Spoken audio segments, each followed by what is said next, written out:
One of my favorite books of all time is Moominvalley in November. I've recently been going through it again as I read through it in Japanese, and I wanted to share my thoughts on it. There's a trend in the latter Moomins books towards darkness. Earlier entries had a light, careless feel to them. Characters flit from one scene to another, and there's never a true sense of danger or sadness. No indication that any harm will stick to the protagonists. But then, right around Moominvalley Midwinter, a gradual change begins to occur. Suddenly, the plot of the books becomes more focused, centering around specific locations rather than epic quests. There's a lot more attention given to the emotions of characters. Heck, Moomin Papa at Sea is an entire book about the family being miserable on a remote island while the dad has a midlife crisis. Moominvalley in November stands as the culmination of this trend. The plot is extremely simple. A bunch of disconnected characters come to live in an abandoned house together. Once they're there, the book never leaves the house. The entire focus of the book is on character interactions and the impact it has on their emotions. And hanging over it all is the fog of melancholy. Part of the somberness that envelops the book likely stems from the death of Jensen's mother, Signe Hammersten Jensen, in the same year the book was written. In many ways, Moominvalley in November feels like a meditation on Jensen's mother's death, like an act of catharsis. The emptiness that one must feel after losing a parent is visible through one of the most striking aspects of the book, the total lack of the Moomins themselves. Following on from the previous book, Moomin Papa at Sea, the entire Moomin family has set sail for a remote island in the Gulf of Finland, leaving the house empty.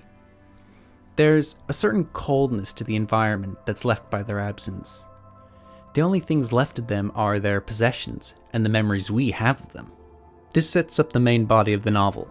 Various characters, some we are familiar with, others brand new, have come to visit the absent Moomin family to alleviate problems that they have in their own life.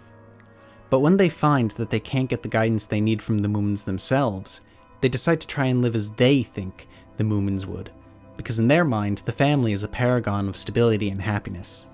Even we as readers begin to doubt what we know about the Moomins, as we only cling to our positive memories of them. The Hemlin is plagued by the worry that he has wasted his life, constantly putting off things he wants to an uncertain future.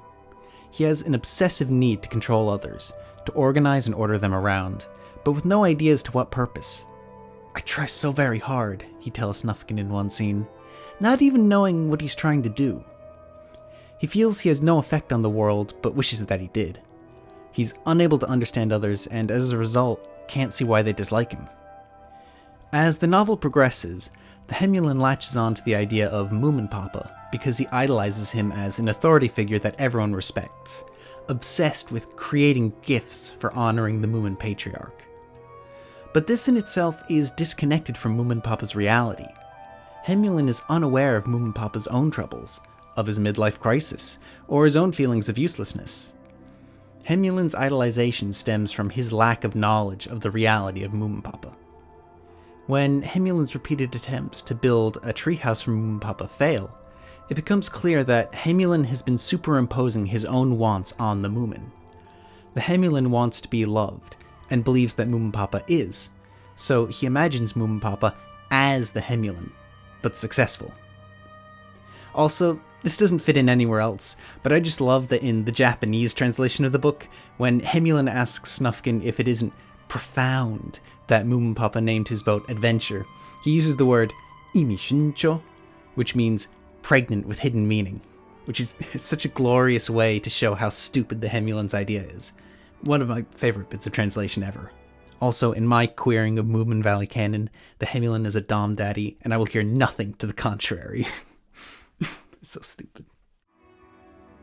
In many ways, Toft is symbolic of Jensen herself, an orphan child looking for a mother figure in Moomin Mama, much as Jensen seems to search for a lost mother. Toft dreams of having a family in the Moomins, of finding a place where he belongs, and he feels that Moomin Mama is the perfect choice for him. But Toft's only conception of Moomin Mama is an idealized fantasy, and for most of the novel he's unable to accept any notion that she could be anything other than perfect. But this means that he forces himself to reject reality in favor of empty dreams. It's his character growth by the end that he finally allows himself to make Moomin Mama imperfect, to imagine her as more flawed and real. Throughout the novel, Toft is alienated from the other characters. Ordered around by the Hemlin, scolded by the Fillyjonk, given little advice from Snufkin, he creates a monster. As his frustration grows, so does the monster, and the nearer it gets. This climaxes in the party scene, wherein Toft believes the monster has finally arrived. Confronting it, Toft tells the creature, "We can't hit back. Neither of us will ever learn to hit back. That the monster must make yourself tiny and hide." And it's at this point that the reader's perspective on the monster shifts. The monster is understood to be frustration at powerlessness, the need to retaliate, aimless and almost without direction. But some things can't be fought back at. You can't hit back at the loss of a loved one. Some things, at least to Toft, can't be changed. But this resolution is bittersweet, because in Toft's eyes, he's defeated. He doesn't feel like he will ever have the power of agency. He believes that all he can do is hide, be invisible. He might have quelled his anger, but what does that mean going forward? The Fillyjonk is a character consumed by her own fears and misgivings. Paralyzed by the mere thought of insects, unable to tolerate dirt, she's a classic germaphobe. Her relations to others are no better. She wants to be loved and respected, much like the Hemlin, but she despises everyone around her, the very people she wants to admire her. She is obsessed with the opinions of others, because she worries that they think as negatively of her as she does of them. After a near-death experience close to the beginning of the book, Fillyjonk decides to reform herself and overcome her paranoia. But old habits die hard. Even in visiting the Moomin household, this paradoxical desire to be loved by the people she hates continues to shape her life. She attempts to assume the role of Moomin Mama, searching for the same respect that the Hemlin finds in Moomin Papa, even though she doesn't hold Moomin Mama in nearly as high regard, and give off the appearance of a serene and caring mother figure. While this is able to get her some of the positive attention she's looking for, the visage of serenity quickly crumbles when she is challenged by the Mimble.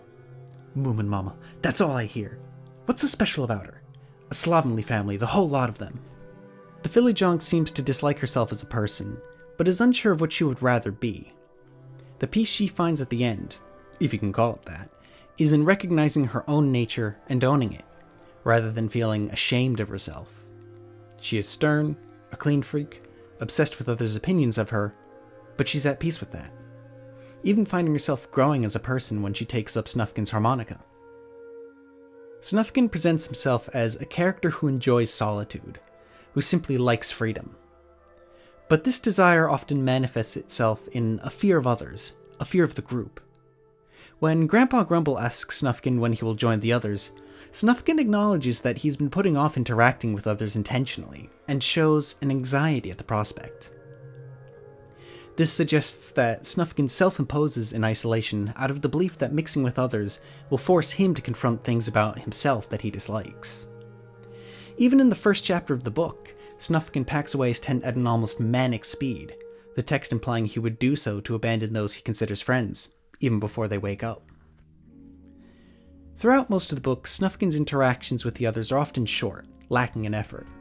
Characters will pour their hearts out to him, and he will simply grunt in reply, or change the subject, unable to be emotionally open with them. Initially, this paints him as an authoritative figure to the others, cool, calm, and aloof. Snufkin is viewed with respect and admiration, particularly by the Hemlin. Once Snufkin finally shows vulnerability and emotion by destroying Hemlin's sign, Jansen takes note that Hemlin's admiration of Snufkin has been shattered. Snufkin no longer appears above it all, but rather as a flawed and real individual. The two characters become closer in that regard, but some of Hemlin's respect for Snufkin is lost. By the end of the novel, Snufkin has become more acquainted with the others, more directly helpful, but he still retains his taciturn manner. He never stops being the loner. Even his exit from the house is silent and direct, simply disappearing. If the character of Toft is a stand-in for Jansen herself, then in many ways Grandpa Grumble is the mother that she lost. Grandpa Grumble is a character of paradoxes and contradicting desires. He is both untroubled by the world and those around him, yet simultaneously obsessed with the idea that people are having fun without him, excluding him, manifested by his constant desire for the party he believes people are having without him. He gleefully forgets his past, even his own name, but can't move past the fact that it's a brook, not a river. Furthering this contradictory presentation, Grumble is both full of life and a grim portrayal of someone nearing the end of their life. He is seemingly indestructible, never coming to danger, but when he comes to believe that his reflection in the mirror is in fact someone else, his attitude begins to more closely resemble the effects of dementia, of the slowing down that occurs when people approach their end. Even his upbeat nature towards his own forgetfulness reminds me of the older people in my life, cheerfully living in the moment, because they've forgotten what they did yesterday. They've forgotten my name, the names of people they've known for decades. Perhaps Jensen wanted to contextualize the last years of her mother's life, to imagine how she felt, to understand how it must feel to be the person who everyone views as dying, difficult, or frail, to think, I might be in pain, but at least they aren't.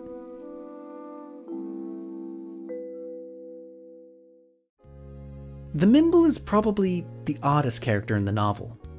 In a room full of people dealing with their own insecurities, she sticks out like a sore thumb because she has none. In fact, almost nothing seems to trouble the Mimble. She has no long-term desires, no inner urge for growth. When asked if she will always be the same, she replies, I certainly hope so.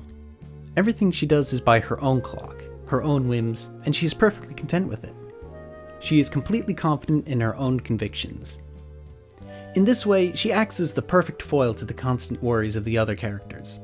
Interactions with Mimble often focus on her giving incisive critique to other characters, whether it's commenting on Toft's dislike of the Hemlin, or the Filly Jonk's desire to be Moomama.